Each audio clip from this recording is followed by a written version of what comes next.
ont besoin de demander pardon aux autres. Je vous dis la vérité, mes frères. Vous ne pouvez pas réussir 2021 si vous n'avez pas pardonné votre frère. Si vous lisez par exemple Matthieu chapitre 6, verset 12, verset 14 et verset 15, la Bible dit, si vous ne pardonnez pas aux autres leurs offenses, votre Père Céleste ne vous pardonnera pas non plus.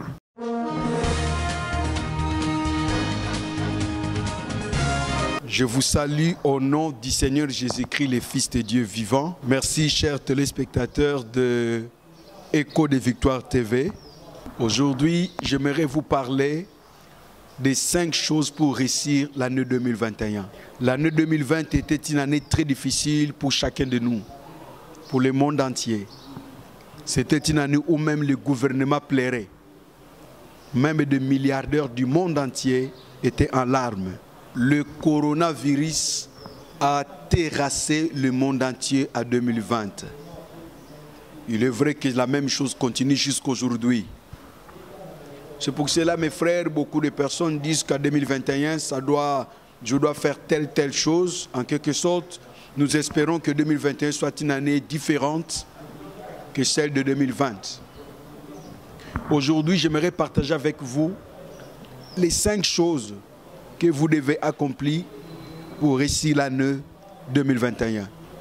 La première chose, pardonne et demande pardon.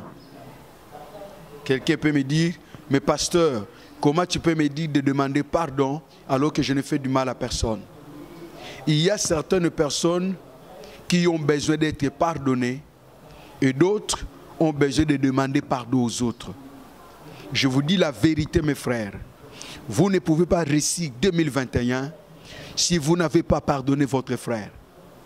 Si vous lisez par exemple Matthieu chapitre 6, verset 12, verset 14 et verset 15, la Bible dit, si vous ne pardonnez pas aux autres leurs offenses, votre Père Céleste ne vous pardonnera pas non plus vos offenses.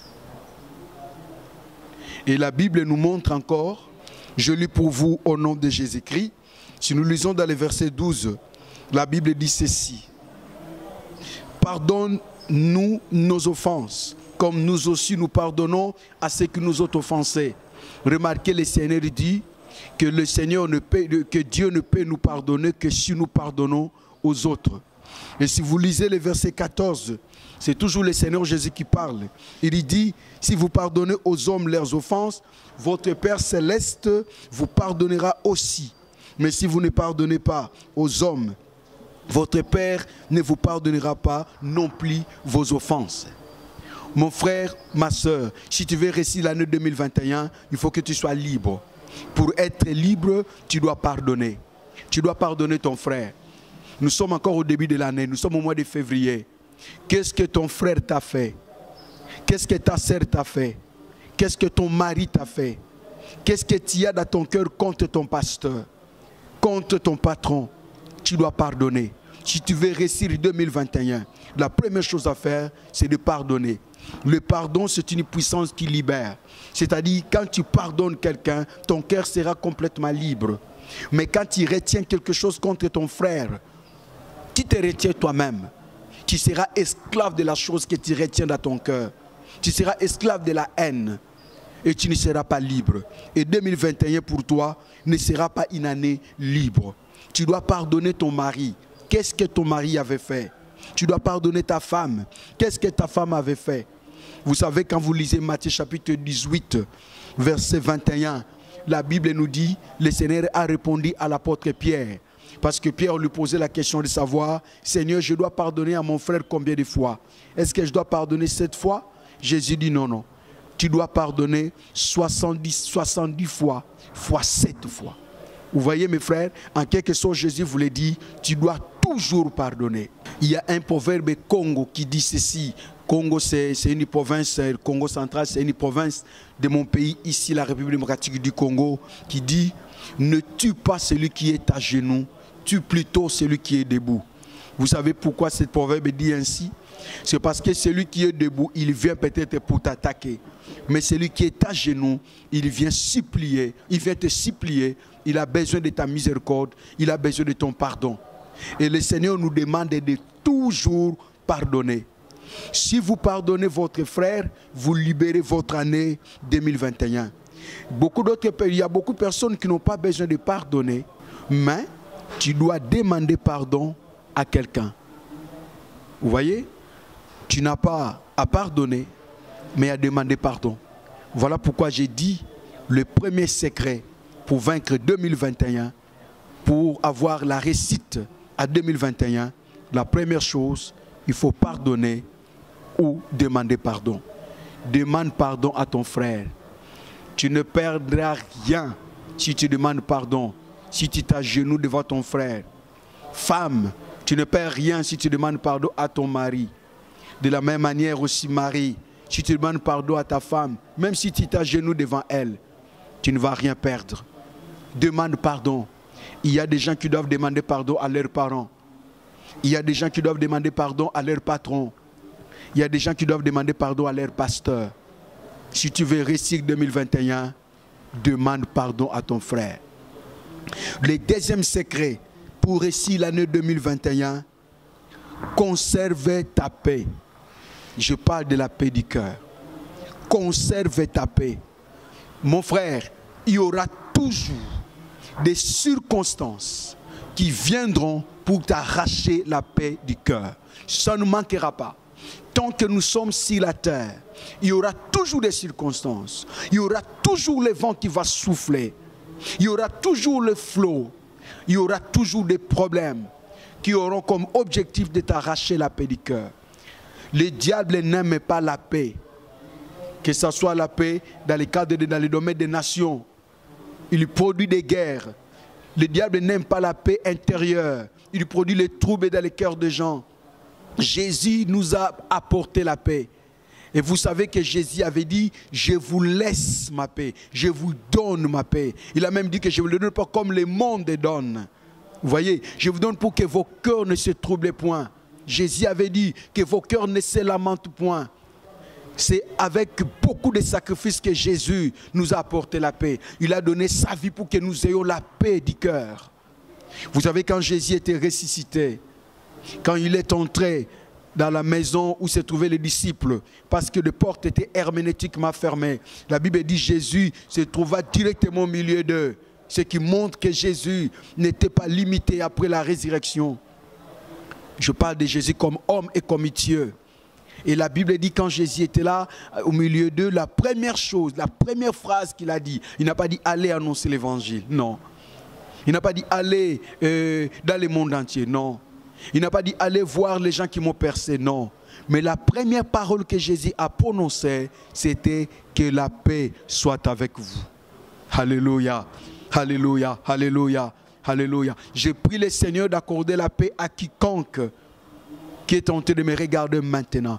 Que la paix soit avec vous. Nous voyons combien le Seigneur donne beaucoup d'importance à la paix du cœur.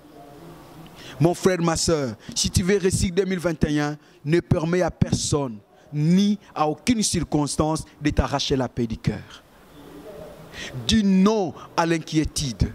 Dis non aux soucis. Dis non aux circonstances qui pouvaient enlever la paix en toi. N'oubliez pas, dans Philippiens chapitre 4, verset 6, le Seigneur Jésus dit, c'est l'apôtre Paul qui parle, l'apôtre Paul dit que ne vous inquiétez de rien.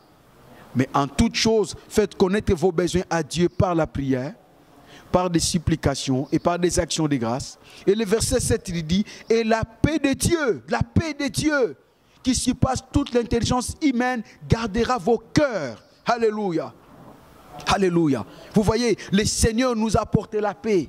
Dieu aime que nous soyons en paix. La paix de Dieu gardera vos cœurs. Gardera vos cœurs.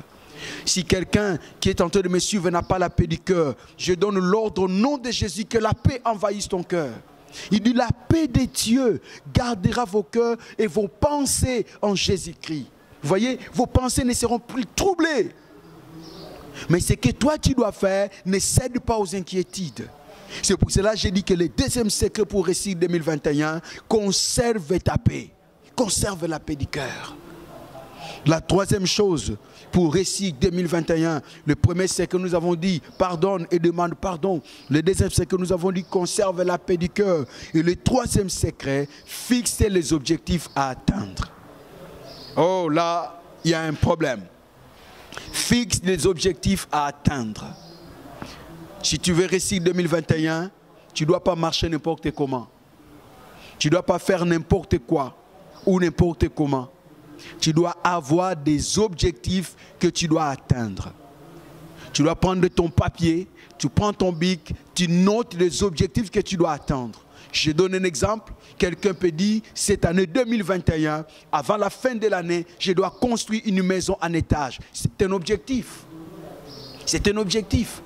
Quelqu'un peut dire, cette année 2021, je dois quitter mon niveau de locataire, je serai maintenant un bailleur. Je vais acheter une parcelle. C'est un objectif. Tu sais, nous prions un Dieu puissant, un Dieu grand, un Dieu fort. Quand nous avons des grands objectifs, nous verrons les grands dieux. Parce que Dieu est sérieux. Si vous voulez vivre les sérieux de Dieu, prends Dieu au sérieux. La Bible dit dans Genèse chapitre 17, verset 1, le Seigneur dit que je suis le Dieu tout-puissant. Alléluia. Je parle d'un Dieu tout-puissant. Et quand vous avez un grand objectif, vous verrez la grandeur de ces dieux. Dieu ne travaille pas avec ceux qui pensent petit, pense grand. Fixe des objectifs, des grands objectifs. Et tu verras comment Dieu réalisera ce que tu penses. N'est-il pas écrit, fais de l'Éternel ton délice, il accomplira ce que ton cœur désire. Alléluia. Si tu veux réussir 2021, si tu ne veux pas plaire à 2021, fixe des objectifs à atteindre. Fais-les avec Dieu. Fais ta part et Dieu fera le reste. Il y a des choses que Dieu ne fera pas à ta place. Il y a des choses que toi tu dois faire. Vous savez mes frères, si vous manquez de tout, vous manquez même de l'argent, il y a une chose qui ne vous manquera pas. La pensée. Personne ne peut t'empêcher de penser. Quand vous pensez grand, vous verrez des grandes choses. Fixe des objectifs. Je vais donner un exemple clair pour que vous compreniez mon message. Moi, par exemple, j'ai fixé, ma femme et moi, nous avons fixé les objectifs. Il y a deux objectifs que nous avons fixés. Pour notre foyer, je parlais seulement d'un seul, voulais-je dire. Et puis, il y a un autre objectif que nous avons fixé pour l'église du Seigneur que nous dirigeons. Par exemple, pour l'église du Seigneur, nous avons dit que cette année, avant la fin de l'année 2021, nous devons acheter un terrain pour Dieu. C'est un objectif. Et nous prions pour ça, et nous multiplions des stratégies, et nous attendons que Dieu fasse quelque chose, mais nous tentons déjà quelque chose pour Dieu. William Carey, c'est un grand missionnaire du 19e siècle, un Anglais. Cet homme avait dit ceci, attendez des grandes choses de Dieu, mais tentez des grandes choses pour Dieu. Vous voyez, ma femme et moi, nous n'avons pas d'argent, mais nous savons que nous avons Dieu, et l'objectif que nous avons fixé, Dieu sera derrière, et il va l'accomplir. Nous voulons acheter un terrain pour Dieu, et nous en avons parlé à l'église, et l'église est mobilisée pour le moment. C'est un objectif que nous allons atteindre. Pour notre foyer, nous avons pris la décision de créer un organisme non gouvernemental qui s'occupera des orphelins de pasteurs. Il s'agit de quoi? Nous avons dit que cette année 2021, nous allons lancer cet organisme. Vous savez qu'il y a des pasteurs qui ont servi, des hommes de Dieu qui ont servi Dieu, ils sont morts, ils ont laissé leurs enfants. Certains enfants souffrent. Alors nous avons pris la décision de créer un organisme international et c'est non gouvernemental, voulais-je dire, ou un ONG. Cette ONG aura comme objectif de s'occuper des orphelins laissés par des pasteurs. Il y a plusieurs ONG qui s'occupent des orphelins. Mais nous avons dit, on s'occupera seulement des orphelins laissés par des hommes de Dieu. Nous allons les encadrer, nous allons leur apporter l'assistance. Et nous nous sommes dit qu'avant la fin de cette année, nous allons apporter assistance à 50 familles. 50 familles laissées par des pasteurs. D'ailleurs, je profite de l'occasion pour dire, si quelqu'un veut nous joindre dans cet objectif, tu peux seulement entrer en contact avec nous. Le numéro de téléphone est là. Et comment nous avons eu cette idée? Non loin de chez nous, il y a un pasteur qui était locataire quelque part. Il louait une maison à $50 américains. Et ce pasteur avait 4 enfants. Il est mort suite à une longue maladie. Quand le pasteur est mort, la famille était incapable de survivre. La maman était incapable de prendre soin de ses enfants. La veuve. L'église était incapable de prendre soin des enfants. Et le bailleur a demandé à la famille de quitter la maison, disant que le pasteur avait quand même laissé des dettes. Nous annulons des dettes, mais nous vous demandons de quitter la maison. Et aujourd'hui, cette femme est allée louer une maison à $5. Il s'agit de quelle maison? C'est un hangar. Une maison construite en tôle, s'il vous plaît. D'une seule pièce. Vous voyez? Et quand nous avons vu cela, ma femme et moi, nous étions touchés et nous sommes dit, qu'est-ce que nous pouvons faire pour soutenir ou porter assistance à tous les enfants des pasteurs, à tous les orphelins des pasteurs qui sont dans la même situation. Et c'est alors que nous avons pris la décision de créer cet organisme. Et notre objectif, c'est d'assister 50 familles de pasteurs ou des orphelins de pasteurs. Vous voyez mes frères, c'est un objectif que nous sommes fixés. Quel est votre objectif? Qu'est-ce que tu as fixé comme objectif cette année? Quels sont les projets que vous avez? Si vous n'avez aucun projet, vous ne verrez pas la main de Dieu et vous allez pleurer à la fin de cette année. La 4e chose que vous devez faire pour réussir l'année 2021, c'est simple. Sois fort et courageux. Sois fort et courageux. Si vous lisez Josué chapitre 1er, si vous commencez au verset 6 et vous descendez, vous allez voir Dieu répéter une phrase, ou une petite phrase. Il dit toujours à Josué, fortifie-toi et prends courage. Fortifie-toi et prends courage. Fortifie-toi et prends courage. C'est alors que tu réussiras. Fortifie-toi et prends courage. Mais pourquoi Dieu, qui est ensemble avec Josué, qui lui a donné une mission, que lui-même Dieu va accomplir, et Dieu le savait très bien que Josué arrivera jusqu'au bout. Mais pourquoi il lui demande d'avoir le courage? Pourquoi il demande à Josué d'être fort? Le Seigneur savait qu'il y aura beaucoup d'obstacles. Josué sera confronté aux obstacles. Josué sera devant des difficultés. Et ça lui demande d'être fort et de prendre courage. Alléluia. Fortifie-toi et prends courage, Josué.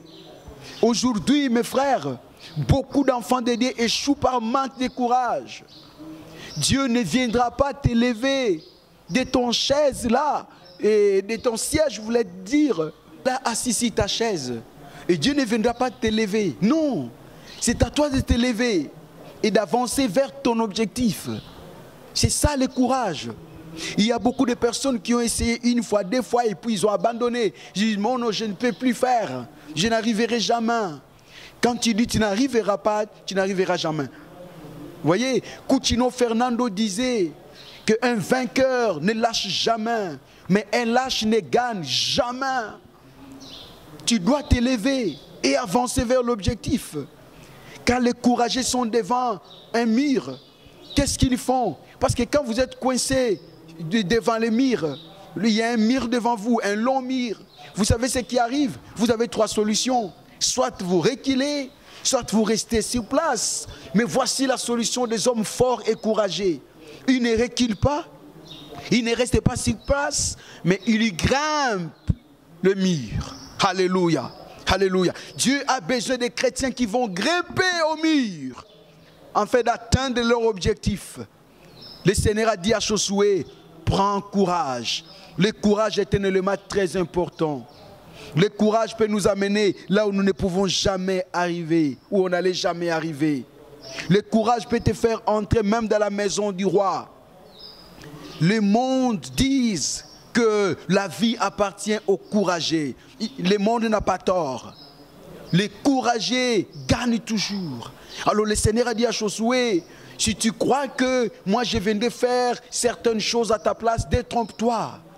C'est à toi de te fortifier, c'est à toi d'être fort, d'essayer encore. Là où tu as échoué, essaye encore. encore et encore et encore. Alléluia. Quelqu'un m'a dit que celui qui a fabriqué la batterie, il semble que, selon ce qu'on m'a dit, qu'il avait essayé d'abord 10 000 batteries et il a échoué par cette expérience de 10 000 batteries. Mais il n'a pas abandonné. Il n'a pas abandonné. Aujourd'hui, nous avons des batteries. Il a réussi son expérience. Dieu ne travaille pas avec ceux qui abandonnent, parce que Dieu lui-même n'abandonne jamais. Dieu travaille avec des hommes forts qui avancent et qui ne reculent pas. Le docteur Dieudonné Sitaluemba, un des théologiens de notre pays, avait dit ceci. Il a dit: un soldat courageux n'est pas celui qui n'a pas peur. Mais un soldat courageux, c'est celui qui, malgré la peur, il avance vers l'objectif. Vous voyez, le courage te donne la victoire sur la peur. Alléluia. Alléluia. Fortifie-toi et prends courage. Prends courage pour ne pas abandonner. Prends courage pour résister aux difficultés, pour résister au vent, pour résister au flot. Prends courage pour résister aux obstacles. Et la victoire sera à ton côté. Et 2021 sera une année réussite pour toi. Je voulais dire à celui qui avait essayé et qui avait échoué: relève-toi et essaye encore. Encore et encore. Tu verras la gloire de Dieu. Pour terminer, la 5e chose pour réussir l'année 2021, c'est le travail. Le travail. Mes frères et sœurs dans le Seigneur, le travail procure l'abondance. Ici, je parle de travail avec diligence. Vous voyez, Salomon dit que nous devons travailler avec diligence, travailler avec intelligence, travailler avec sagesse, travailler avec professionnalisme. Et vous verrez Dieu derrière ça. N'ayez pas honte de commencer petit dans votre travail.